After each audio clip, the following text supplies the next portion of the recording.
How you doing, Phil? I'm very good, thank you. What about you guys? I'm We're doing well, doing thank you. good. No, I thank you for being a part of this OPSM podcast. I really appreciate it. No, no problem. It's my pleasure. Perfect. So I'll do a quick introductory. We have Jesse on the left-hand screen, who's an OPSM GM. And then at the bottom of the screen, we have Philip Dos Santos, who is the assistant coach at Vancouver Whitecaps. Awesome. So, Phil, I guess the first question for me for you is, how did you get into football and how did coaching become your career pursuit? Well, it was pretty easy to get into football. So obviously, my parents are Portuguese. There's a big history. My dad played. He was a coach. He traveled the world a little bit. So we grew up in that. My older brother started to play. So we were embedded in it. We always grew up going to games. Always grew up watching games. I remember. I was born in Montreal, in Canada. Okay. Just left to Portugal when I was 10 years old. Hmm. But I remember being in Canada as a kid, and games were still played in Portugal every Sunday. So my dad is at this big box, which was actually a radio, and he would have a channel that he would get from Portuguese station. And now you imagine at the time, no internet, no nothing. So you needed a special application to get those games on the radio. So we grew up in that. I remember going to watch my dad train in the semi-pro league of Quebec at the time, Hmm. which was very community-based, like the Italians against the Portuguese, the Greeks, Caribbean. So it was all community-based type of teams. So we grew up in that, and I knew it was always a big part of my life. It would be a big part of my life. When I moved to Portugal, I played. Um, Knew very early, or still had the dream when I was a young player to become a pro. But after that, I grew up playing and um, played my senior career in Mozambique, in Africa. Yeah. I was a short goalkeeper, 5'9". So at the time, it was still okay with guys like Campos and Barthez, and but never. I knew that the trend was changing. So I had the opportunity to play 5 seasons in Mozambique, played an African Cup of Cups. Then when I got back to Portugal, I played in the third division, but third division in Europe, in many countries of Europe, you go paycheck by paycheck. Yeah, it's difficult.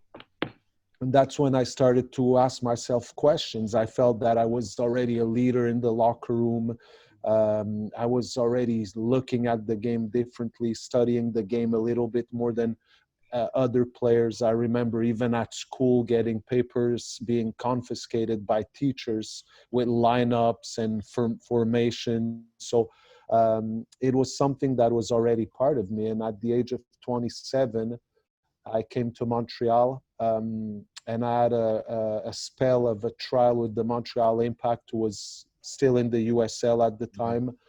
Um, and at that time, they had Greg Sutton as a goalkeeper, Andrew Olivieri. They had another kid who was called Argento, Jerry Argento at the time. And they had their lineup of goalkeepers set up. Andrew is also a 5'9", 5'10" goalkeeper. And Youssef, who's actually our goalkeeper coach here, was the goalkeeper coach with the Impact at the time. And Wow. we still tell stories. So he goes, yeah, you were good, but we couldn't afford to have another shorter goalkeeper. So that summer marked me because I ended up staying a bit longer here. I still had a contract with the third division club in Portugal, wanted to bring me back in.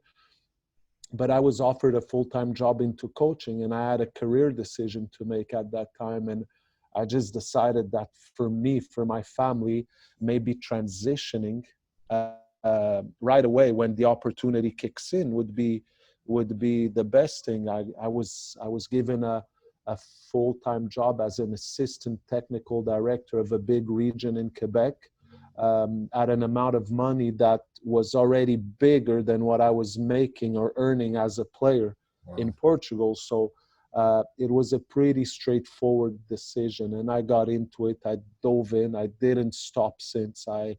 I knew what I wanted. I knew I wanted to not just work with youth players, but that I had the knack um, to work at the professional level, and that's what I aimed for. And today I'm here. I've been in the high performance stream with the national team since 2011, so it's almost 10 years now, and I've been with the professional game now for 7 years. Thank you, Phil. I wanted to ask quickly just about your time in Mozambique. Obviously, Gardner and I are Africans and spend a lot of time on the continent. So we just want to ask, how did your experience in Mozambique happen?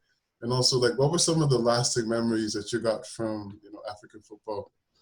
It's unique. I say that, and I never understood it. My dad was in Mozambique before the independence and the civil war, and he lived there. And my parents would always talk, and my uncles, when you live in Africa, it's in your blood. Like there's just something special about it. And I got to experience that. Like, we talk about it all the time. We said, look, for the challenges it brings you, because there's a massive cultural challenge, there's traditions and little things that are done in Africa that are very unique. There's beliefs and certain characteristics that are unique, and for all the changes, all the differences, all the cultural shock that I might have felt at the time, I look back at it and I said, look, I went for a 2-week trial and I stayed there 5 years. So the experience couldn't have been bad, right? Impressive. My first time, my first game, my first time at the stadium, I was not playing that game. I was on the bench. And it was my first game into the 18, and it was African Cup of Cup game against the Orlando Pirates. So we had tied in Johannesburg 1-1. So we were coming back home, and just looking at the fans, just looking at the passion, how the game drove so many people, and that one stadium where you walk around and you see a lot of poverty, a lot of people living really in tough situations. But at that day, in that moment, everyone was there, brought together, and everyone looked so happy, and they had put all their problems behind their back. So that marked me. Other things that marked me was, how they were surprised.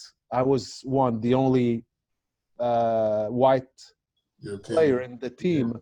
And surprised how I embraced everything. They were always asking me, look, we're concentrating, we're going to have our team meal here, we're staying at the hotel there. And they always give me a lot of freedom to go or not go. And I always embraced it right away. I remember the coach was Portuguese, and he left me very at ease with, if there's anything that makes you uncomfortable, let me know. And the way I embraced everything, so it came to a point where I was going out to, maybe a nightclub, an African cultural nightclub with friends and from the team, and hey, there's this white guy here with us, and he's done this all his life. And I was young, and I just connect with people, and I love people. So for me, it was Africa, Europe, North America. It's one world. So I was just, and it just marked me how it surprised a lot of the players, and for me, it was just normal. I was just being myself. So that was special. The cultural and religious beliefs. For example, the first game I'm in, they send me to the shower, and there's this bathtub with herbs and and everyone is washing themselves on that. And I'm a big Christian, so I believe in what the Bible says I am as a human being, and I didn't feel the need of diving into that water. So I said no, and literally they looked at me. If we lose, it's on you. You know, Yeah. it's on you. And little things like stones in your boots that the equipment manager would put in. So I would just go out and get them off. Nobody would see it. So little things like that. It made the experience challenging, but fun to tell stories afterwards. Do you have a favorite African dish that you remember having there? There's a big Portuguese influence, so it's a lot of grilled and a lot of, and then there's the Indian influence in Mozambique. So their crab curry, very good crab curry, unbelievable. So I think mainly about everything that's related to seafood that is done in such a natural way. Their grilled chicken, but with digged in or marinated in coconut milk. So many good things, so many good memories that it's hard to pick one dish right now. Yeah. Amazing, Phil. It's amazing. Go ahead. Yeah, go ahead. So you spent some time in Ottawa. And you guys had a really successful spell in Ottawa. Gordon and I were there at the stadium. If you didn't know, I was there in the final. If you didn't know as well. So I gotta ask, what was it about the city that made football work, and what was it about the team especially that allowed you guys to have such a successful time period in the city? There was a good base that had been built by the Ottawa Fury. I think they're not only the club and John Pugh and the brand that he had put in place at a time where there was very little in Ottawa, but the group behind it, the Ottawa Sports and Entertainment Group, the original idea was very good. And we say this, Mark and I talk about it often. We came in at the right time. We came in at a time where the sky was the limit. So even though we knew that the investment would not be the same for the full period of time, in the sense where you go for it, and then if results are not there, or if they don't get the expected numbers of fans coming in, and it might be that things are watered down a little bit. So we knew that. I was once told by a friend that the moment a coach is at his highest power in a club is when he just comes in. So that's a normal thing. So we felt that we came in at a right time, a time where we were able to build the team, build a philosophy, build a training methodology, and a culture around the club, an identity that was ours. We were given that opportunity, and I feel that at that time the city was screaming for a professional team, and just the setup was amazing. The work done behind the scenes, all the administrative work, which is normally very difficult in a new team because there's a lot of we don't know. There's not a lot of investment put in it. We benefited of the fact that it was an entertainment group. So ticketing was the same for the three sports. Marketing was the same team for the three sports. So there was a big oiled up machine that was working behind the Ottawa Fury. So that helped a lot. The first year was difficult. The building year was difficult. It's not easy when you have to recruit a full team and people don't know who you are. They don't know. They don't know what you're all about. So it's hard to convince players. So you have to not only bring in the right players, but you need to make sure that once you start working, you build a belief and players talk and players see. And I think that after that first year, we had created a good foundation. Results were difficult, but we knew where we wanted to be and where we wanted to go. So we started working on year two very early in the process, and it happened that players were interested in the project, and they were definitely interested in the setup that we had in place. So it was easy to convince them to come to that beautiful stadium, those beautiful working conditions, a nice city, very nice city, a strong ownership. So it made it easy. We basically were able to get the guys that we wanted at the time, and that led to the success that we had in 2015. Phil, go I ahead. just had a small question. You said about training methodology. Can you give me an idea of what that is, or give the people who are listening an idea of what that means? Well, when we training methodology. Yeah, when we talk about training methodologies, every coach has an idea of play. Every coach has an idea of where they want to go as a coach, and how where we want to bring our team and the way we want to play. When I talk about a training methodology, it's really how you're gonna bring that to life, how you're gonna work on the field and make sure that your ideas come to life inside the game. I think it's also a lot of your philosophy. Who do you want to be as a team? The mentality you want to bring to the team. It has to be translated on the field, not only sporadically, but on a daily basis. And that's what we consider training methodology. How do we work? How do we train? How do we bring the team to be at the level we want it to be? People see training as, okay, we're going to do a passing exercise, a possession, then we go into an organization phase, and that's it. That's what they conceive of training. And I think that sometimes there's a lot more into it. Yeah.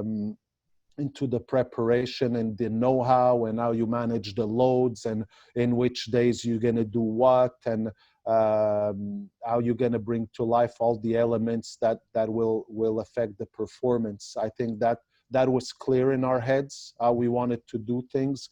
We wanted that philosophy to also be carried down to the academy system. It was my job at the time to do that. As well. Yeah. So touching base on the academy system, Phil, you and your brother Mark are well respected in Ottawa, especially. Are we? Well respected, especially you, Phil, in the young generation. Normally when you leave, nobody cares. No, but you and especially you and the young generation, the kids at the Fury. I know that. What was mainly the approach you took, or the vision that you had for the kids that made that culture change for those young players? I think that young players want to be treated like, especially these young adults, they want to be treated like young adults. They don't want to be treated like kids. No. They want someone that's going to be honest with them, someone that's going to tell them where they stand and what they need to do to move forward. And I think that was a philosophy that we carry in our lives. Like, I don't understand when coaches have a hard time dealing with what they could consider a setback or a conflict situation. No, players want that honesty. They want to know where they stand. And that was part of who I was and what we wanted to be and bring to the club. There's no, how can I say, I don't want to use a bad term, but I think there's no other term than there's no bullshit. This is what it is. And I think that was an honest approach from us. Then it's what you do on the field. The player wants to grow, learn, but not be restricted. And I think that we always had that in mind. So you put the frame, this is what we want as a team. We want to be like as a team. But you need to let the player express himself. We need to let the player grow inside that frame that we gave them. Because if not, you're limiting him. And I think that was something that was always clear for us. If player A is not suited for that game because of his characteristics, you don't force it upon him. You look, there's going to be a game for you. Now this is why you're not going to play. When you'll be on the field, you'll know it's because we know what you could bring. You know who you are as a player. Your qualities will be able to be maximized inside what we want to bring inside this game. And I think that was clear in their minds. I think that we had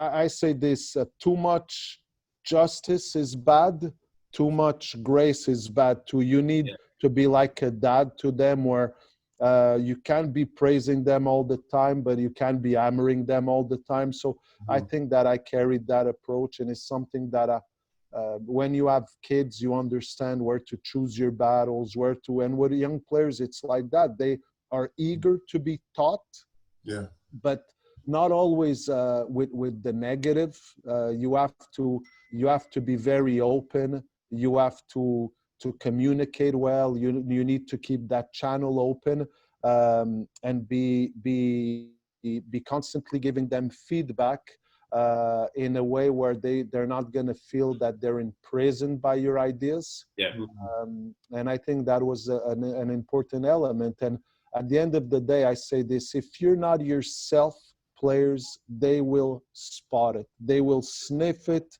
It doesn't go well. You have to be yourself. And I tried to, if I'm respected today, I'm happy because I was myself. I was myself with them as individuals, with them as players, and that's what I tried to do. Enjoy the Ottawa weather, the cold weather in the wintertime. Were you Look, okay? I was okay. I was okay.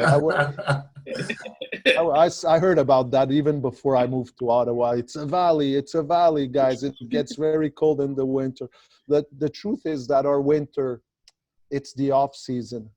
We had great working conditions. Our offices were right at the stadium. They were beautiful, and coming in, and you know how it is. If you're comfortable, if you have a good place where you live, everything becomes very comfortable. And it's such a busy time between off season, recruiting, planning, organizing, training with the academy. Then there's the Christmas period where you're flying around to see family and moving around. In a blink of an eye, it was time to start again. And when it starts again, you know, there's only a month or two before the good weather comes in. And let me tell you, Ottawa in the summer, one of the nicest places I've been in. That's awesome. Yeah. Now, Phil, I was going to ask on a broader sense. So you've worked, you know, in all levels of football in this country, and now you're obviously at the MLS level. So for players who are coming up, you know, through the ranks, what are the striking differences in level of play that allows them to play, you know, at MLS level versus a guy who's at, you know, at USL, or a guy who's going to be at the USL Championship level? Look, quality for sure. Quality for sure. Your ability to execute in under pressure with and in situations of crisis, and obviously that's cliche. That's something that we know. The players that are at the top have first and foremost a lot of quality. But then it's the mentality. That's what separates the players that are going to make it. Players that are not whining, they find ways. And then it's opportunity. It's opportunity. You could be a very good player and you're not given an opportunity. And you know, then years go by and it just doesn't happen for you. But I think that the best players will find ways. They will find their ways. I think the spirit in which you play the game is very important. That's something that is so important for us here in Vancouver. There's a lot of players that like to play football, but they don't like the workload that comes with it. And I say that with you know, I'll give you an example. A lot of players like the game time. A lot of players like to be involved in big matches, but during the week, they don't like to train. They don't like to be active, to take training as if it was the game, to give the extra effort, to give the extra run, the extra mile that they need to make at training. And I think that's the big difference between players that make it and players that don't make it. I think that you have to always assess yourself as a player. Am I doing everything that really matters to optimize my performance? And there's a lot of players that think they know what is needed, and especially the talented players, because they got away with a lot of things just with their quality growing up. But then the reality is, then when you're reaching the another level and the pyramid starts getting slimmer and slimmer, everyone has quality. So what's going to set you apart is really that everyday grind and that mentality that you have, and that capacity to embrace and learn and get the edge when it comes to a tactical element that's going to turn you to the other side, and really allow you to find minutes in a game and play more and more. And I think that's such an important element. Thank you, sir. I wanted to touch base on you and your brother's relationship in coaching together. That's very interesting thing. And so I wanted to kind of get your touch. I just wanted you to talk about more about, how is it working with your brother? Is there any challenges that you guys face, or is it more of a successful thing, or what is it like? Look, first and foremost, the first thing I always ask Mark, and when we started to work together, is this: why do you want me to work with you? Why do you want me to work with you? Is it what drives you to that? And if his answer it's because you're the professional I need for this position, that's what I want to hear. For me, that's all that matters. It's funny you say that. I was recently talking to my dad, and he was asking me how things were going, a little bit like you are, and he said, "Do you see him outside of the football environment?" I said, "Very rarely, but yes." And the truth is that since I started to work with Mark in 2013, every time that we're in the same team, now it's been our third spell in the same club, I lose a brother. I gain a professional relationship, and I lose a brother, and that's okay. We know it's going to be like that. And that's how it needs to be.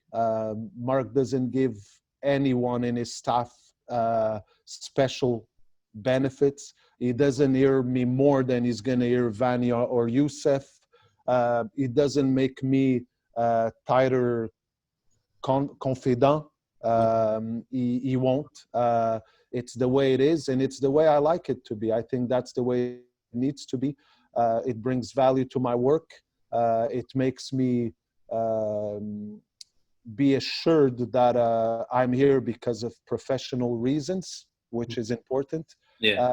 And we have a relationship that is open. It's open. He's going to tell me, good idea, but not today. Or he's going to tell me it's a bad idea, or he's going to tell me, yeah, let's go, let's jump with it. It's a good point. So for me, that's how it needs to be. And we're very open. Our staff is very open. Everyone has a hands-on the everyday activity of the team. So no, it's easy. It became easy for us. That's awesome. Phil, I had a little bit of question. It's just about comparing, Canadian football to the rest of the world in a sense. So I'll use Portugal as a reference point, as you are half Portuguese. The country produces, top players consistently. Portugal does, and of course, I know the history of football kind of dictates that and gives us that ability. But for Canada to be able to one day also, produce players consistently to compete and to bring the national team up, what will it take? And, what will success mean for the development system of this country? It's such a tough question to answer. I think a lot of people talk about that and question why is it that with so many players, so many good players, so much talent, we're always short of producing more and more players. I think that the Canadian game today is in a good spot. If you look at the amount of players that are playing abroad or in the MLS or coming up in academies today, there's like, it's not about only volume, but about where do they fit in the scale and where are they. And you look at the Davies, you look at guys like Jonathan David, and that are now being placed in the elite of the game. So I think that's important too. What I see is really, I think that competition is an important factor. I really think that the youngsters have to grow in an environment that will allow them to maximize their potential, but then to be challenged on a weekly basis inside a competition frame, a competitive frame that will make them grow and grow. And I think that those are things that you see in those countries, in Europe, in Portugal. I remember growing up at 11, it's already a do or die mentality. Yeah. It's already every day a do or die mentality. It's a do or die mentality in training. I grew up in for example, a youngster, I grew up in a community environment system where my mom and dad drives me and things are a little bit more comfortable, and I have to play because I'm in a pay to play environment. So it doesn't exist. So it exists until very early, and then very early it starts separating itself. So that's part of an answer for me, and that's what I could see. Now, is that everything? Probably not. So I'm trying to also be humble in my approach, because I don't know all the whys of, because at the same time you also have better conditions than a lot of African countries, for example. You also have better conditions than a lot of South American countries for young players. So is there an element of desire? The lack of comfort, does it bring more desire and more willingness to succeed, and that sets certain players and certain nations apart? Maybe also. So I think it's a series of elements. Phil, so basically, touching base on the youth development part, is there, for the Vancouver Whitecaps, obviously it's a very important aspect for the football club. They've also produced many players, high caliber players, in past years. Can you talk to me more about the policy and the vision that they have at the club? Look, I'm recent in the club. I know that the idea of the club, and it's been clear by our sporting director, Axel, we're in a development club. We want to be a club that produces players, that sees players in the first team. You look at last year, people, but we're not seeing enough players from the academy into the first team. It's not true. Like, you got the likes of Theo Bear at his first game for the club, his first minutes for the club, which you guys know as an Ottawa boy. And we got George Mukumbilwa coming in. We gave MLS contracts to players like Thomas Assal, Frankie Faccineri, Damiano Pecile. You have Simon Colline, you have Michael Baldissimo. So you look at the last 2 years in the club, there's been a handful of players awarded MLS contracts. So now, from being awarded a contract to having an opportunity to play, you know, if there's one a year, that happens in Juventus, that happens in Man United, that happens. So people shouldn't expect to see players come in up in the system and playing right away, because at the same time there's also a result element. There's also a natural process in the growth of a player. It happened with Davies because he was already above. So there's a balance between giving minutes to a young player so he could develop, and also playing him because he's already at the level. And I think that that's something that the coaches need to juggle with very often. We are a development club. We're a club that provides very good conditions for our players to maximize their potential and grow and aspire to play for the first team. The concept of vertical integration in the club is very well embraced by the first team. If we have the chance to choose between one of ours and a player that we think might be today ahead, but not necessarily have the same margin to progress, or tomorrow might not be ahead because we really believe in what we're developing here, then we'll keep our player, then we'll give our player a chance. But it's a process, and it's a process that takes time, and it needs to come with balance because fans also want results, ownerships also wants results, coaching staff also wants results, the team wants results. So you can't just say, okay, let's go, let's put 4 or 5 kids. No, because that way you won't give them a chance to grow inside an optimal environment and play and have a chance to perform.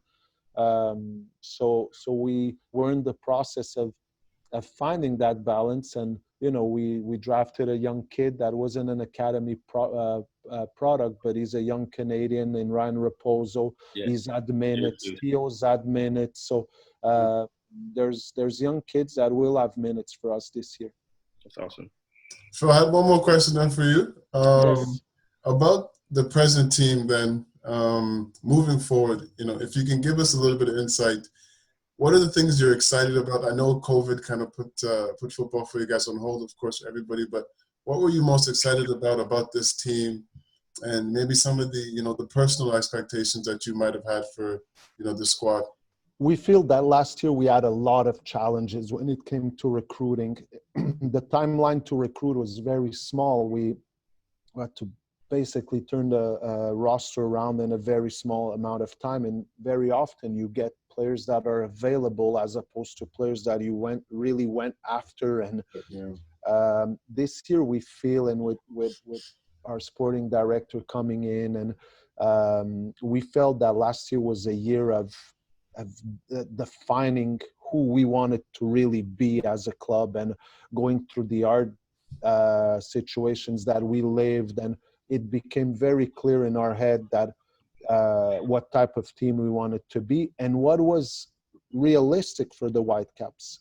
Something that is sustainable, that's going to define us, that's going to give us an identity and allow us to always be above the line. And that was our idea. And we feel this year that the players we brought in, the players that stayed here, the team is a team that finally is getting to be a team at our image. And that's what we're excited about. We look at preseason, the team was flying, very good games in preseason. And then we have a more difficult game against Kansas City at home, but we respond right away in LA. So we were curious to see how this young team, the youngest in the league, with an average age of under 24 years of age. So we were really excited to see, and still are very excited to see how they would sustain that rhythm and how they would grow and learn as a team throughout the season. So that's definitely something that we're excited about. The changes in the club, the dynamic in the club amongst players, coaching staff, management, it became contagious, this desire to grow and do well, and this passion, this ambition that everyone carries and brings every day into the facility, which, Godwin, you've seen. It's it's a very, very, very intense, but at the same time very good dynamic on a daily basis. So that's something that we're excited about for sure. No, I really enjoyed my time in Vancouver when I was at the facility. You can see from the academy straight to the first team, it's more of a family sense of organization. So I really enjoyed that time.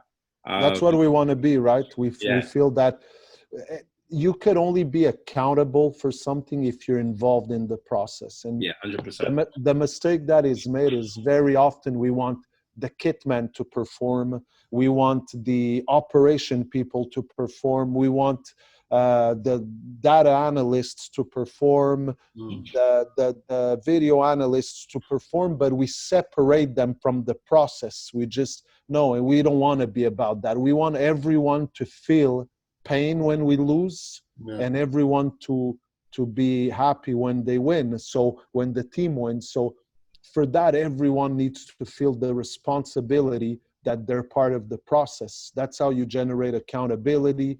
That's how you bring accountability.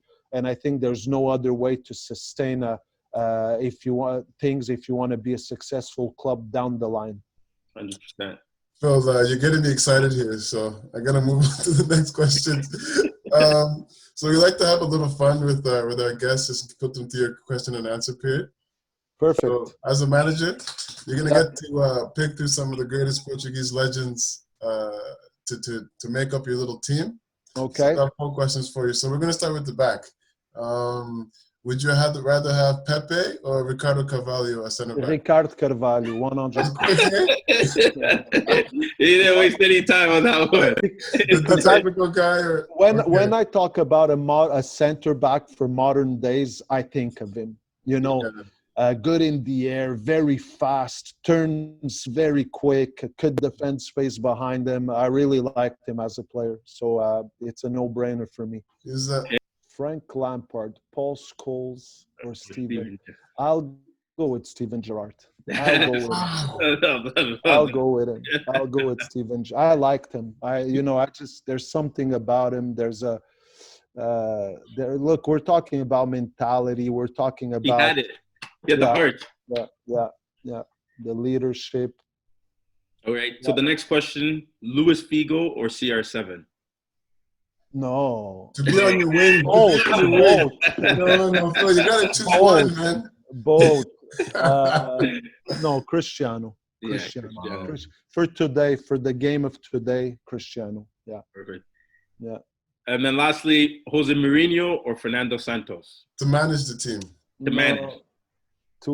Depends. Is it club or national team? He's taking over. It's up to you. If it's a national team, Fernando Santos. If it's club, I'll go with Jose Mourinho.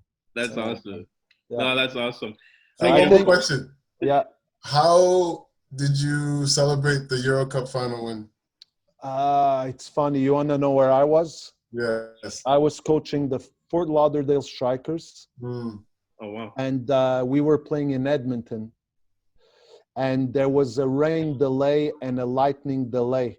Mm-hmm. And our game was somewhere at 3 in the afternoon, and it was also an afternoon game for the Euro. I think the game had started at 1 or 2 o'clock, something like that. So my times might be wrong there. So I remember I was in the locker room, but I was always going to the field because Edmonton, Clark Stadium had a big screen behind one of the goals, and they were passing the game. Mm-hmm. So the delay was perfect for me because I remember sitting on the bench, players in the locker room. We were just making time, and the game was being played on the big screen in Edmonton. I couldn't celebrate a lot.